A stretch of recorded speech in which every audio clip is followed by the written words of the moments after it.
He thought he could silence her by burning her ID. He didn't know who she was. The low hum of the highway filled the quiet of the car as Brianna adjusted her rearview mirror. She was tired, but it was the good kind of tired. The kind that came after a productive day at work, knowing she'd given it her all. It had been a long shift at the law firm, but her mind wasn't on court cases or deadlines anymore. It was on her 2 kids waiting at home and the macaroni and cheese she'd promised them for dinner. She smiled at the thought of her youngest trying to help her in the kitchen, likely making a mess of flour and noodles. The sun had dipped below the horizon, leaving the sky painted in deep purples and oranges. She glanced at the clock on the dashboard, 6:43 p.m. With only 10 minutes to go before she'd reach her house in Bakersfield, California, Brianna exhaled a small sigh of relief. Dinner, a little TV with the kids, and finally some rest. That was the plan. But something about the road ahead caught her eye. The intersection she was approaching seemed unusually quiet for this time of night. Her grip on the steering wheel tightened slightly, though she brushed off the feeling. Maybe it was just her nerves after a long day. She pushed the thought aside, focusing instead on her mental checklist for tomorrow. Then, in the corner of her mirror, she saw it. Flashing red and blue lights. Her stomach sank. She hadn't been speeding, hadn't run a light, hadn't done anything to warrant being pulled over. Yet, here she was, slowing down and pulling over to the side of the road. Her fingers trembled slightly as she turned on her hazard lights and rolled down her window.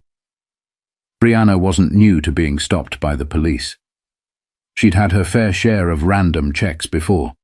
She always kept her documents in order, and her demeanor calm, knowing all too well how easily things could escalate. But this time, something felt different. Heavier. As she waited, she could see the officer stepping out of his cruiser.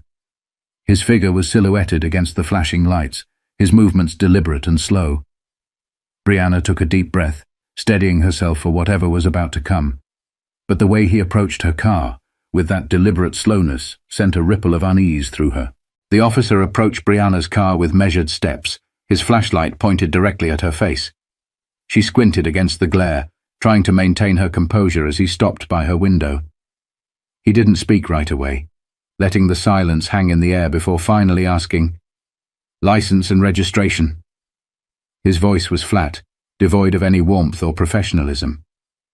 Brianna nodded, careful to move slowly as she reached into her purse and glove compartment.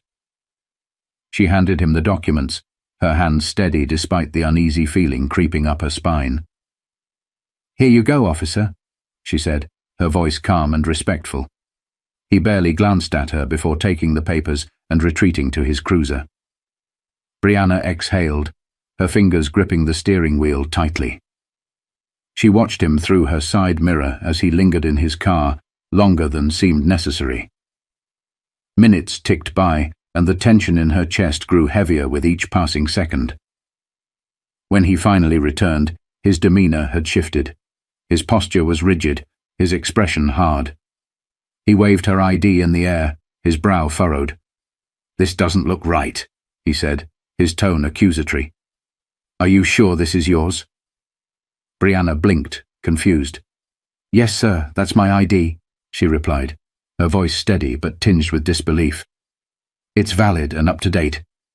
If there's an issue, I'd be happy to—" He cut her off with a sharp gesture. "We'll see about that." He leaned down, his face inches from hers. "What's someone like you doing in this area?"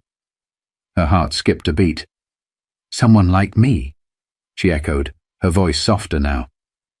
The implication in his words stung, but she kept her composure. "Officer, I'm heading home to my family. I haven't broken any laws." He stepped back, his hand gripping the ID tightly. For a moment it looked like he might say something else, but instead he smirked, a cold, dismissive expression that sent a chill through her. "Wait here," he said, turning back toward his cruiser. Brianna's mind raced as she sat there, gripping the wheel tightly. This wasn't about a traffic violation. She knew that much. The officer's tone, his behavior, it was something else entirely. Still, She reminded herself to stay calm. Losing her temper wouldn't help. But when he returned, she realized this was about to go far beyond anything she'd imagined. The officer returned, but this time his face was set in a hardened scowl, and the flashlight in his hand seemed like a weapon more than a tool. Brianna rolled her window down further, trying to maintain her calm, even as her heart thudded in her chest. He held her ID in one hand, waving it slightly, as though it were some trivial piece of paper. "This looks fake," he said, his voice dripping with disdain. "People like you think you can get away with anything." Brianna blinked, stunned. "Fake? Sir, I don't understand. That's my ID. It's valid. If there's an issue, you can check it in your system." "I don't need your advice on how to do my job," he snapped, cutting her off. The weight of his glare pressed down on her, but she kept her voice level. "Officer, please.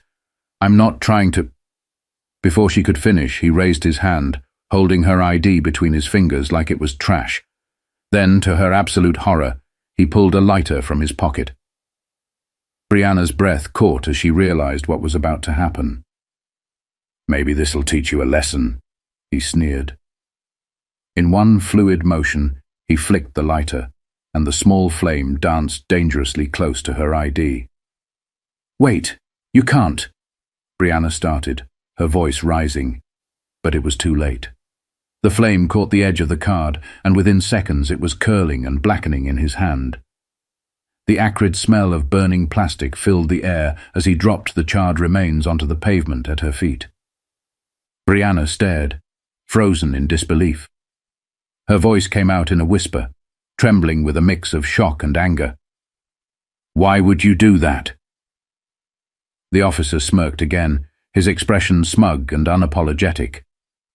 "Next time, bring something real," he said coldly. Without another word, he turned and walked back to his cruiser, leaving Brianna sitting there, stunned and speechless. As his car roared back to life and sped off into the night, Brianna's hands trembled on the steering wheel. She looked down at the crumpled, burned remains of her ID lying on the asphalt, her mind reeling. This wasn't just an abuse of power. It was personal. It was targeted. And it was wrong. The initial shock began to melt into something else. Resolve. Brianna grabbed her phone, her fingers fumbling as she opened the dashcam app she'd installed years ago. It had been recording the entire time, capturing everything: his words, his actions, his blatant disregard for justice. She played back a snippet of the footage, her jaw tightening as she listened to his mocking tone. This wasn't just about her anymore. This was about every person who had been humiliated, intimidated, or dehumanized by someone who was supposed to protect and serve. But even as the weight of what had just happened sank in, Brianna knew one thing for sure: she wasn't going to let this slide.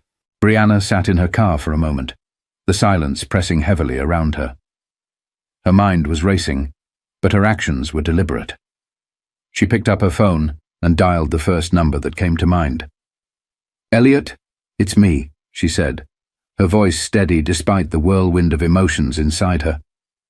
Elliot was not just her attorney. He was a trusted friend who had stood by her through countless legal battles. She recounted what had just happened, her tone calm but firm as she explained every detail. "That's not just misconduct," Elliot said after a pause. "That's blatant abuse of power. You've got the dashcam footage, right?" "Yes," Brianna replied. It recorded everything. His words, his actions, the lighter. Her voice faltered slightly at the memory of the ID burning in front of her. "Good," Elliot said, his voice reassuring. "Don't worry, we're going to handle this. He messed with the wrong person." Brianna ended the call and took a moment to compose herself. The thought of her children waiting at home gave her strength. This wasn't just about her dignity. It was about ensuring a better future for them, free from the fear of being unfairly targeted. The next morning, Elliot filed a formal complaint with the police department, attaching the dashcam footage as evidence. Brianna's story quickly gained traction, spreading through local news outlets. Reporters reached out for interviews, while community leaders voiced their outrage. Soon, the officer's identity was revealed, and his history of misconduct came to light. Complaints of similar behavior had been buried for years, but now, under the weight of public scrutiny, they resurfaced. Brianna's case was no longer just hers. It became a rallying point for the community. Protests erupted outside the police station, demanding accountability not just for this officer, but for the entire department. Signs bearing slogans like "Justice for Brianna" and "End Racial Profiling" filled the streets. Brianna, ever composed, spoke to the crowd during one such rally. "This isn't just about me," she said, her voice clear and resolute. "This is about every person who has been mistreated because someone thought they could get away with it. We're here to say enough is enough." The legal process moved forward, slow but steady. The officer was placed on administrative leave, and Brianna prepared to testify in court. But the weight of the fight wasn't hers alone.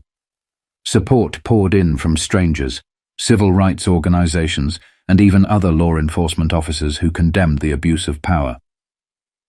But even as the case gained momentum, Brianna knew the fight wasn't just about winning in court. It was about changing the system. The courtroom was packed on the day of the hearing.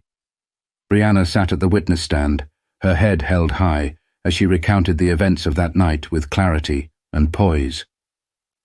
The dashcam footage played on a large screen, the officer's smirk and the flicker of the lighter stark reminders of the abuse she endured.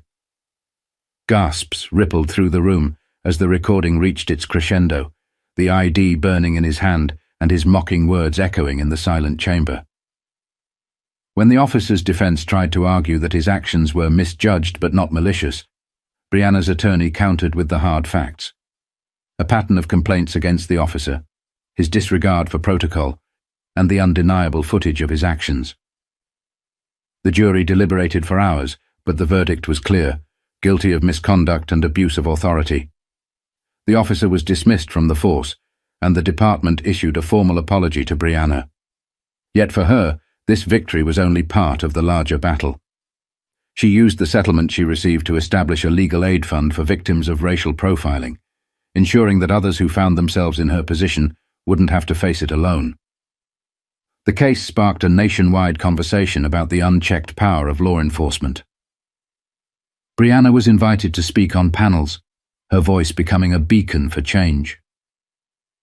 "Accountability isn't just about punishment," she said in one interview.